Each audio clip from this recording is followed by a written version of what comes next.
থেকে 2024 অব্দি বিশ্বাস করুন আমি আজ অব্দি এমন কোনো বক্তব্য করিনি যাতে বিরোধী দল এবং তার প্রার্থীকে ছোট করে নিজেকে এবং নিজের দলকে বড় করে।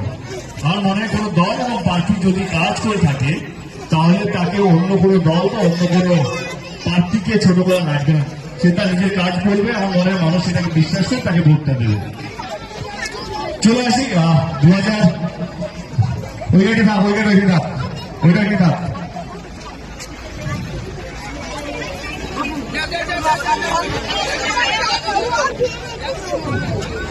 যেটা বলছিলাম যে আজকে আপনারা ভোট কাজে দেবেন যাকে আপনারা সবচেয়ে বেশি বিশ্বাস করবেন।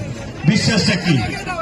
দল নির্বাচনের আগে আপনাদেরকে কথা দেয়, নির্বাচন জেতার পর তাদেরকে কথা রাখতে হবে, সেটাকে বলে বিশ্বাস। আমি এই দলের 2014 থেকে সঙ্গে আছি এবং আমাদের দল 2011 থেকে রাজ্য সরকার আছে।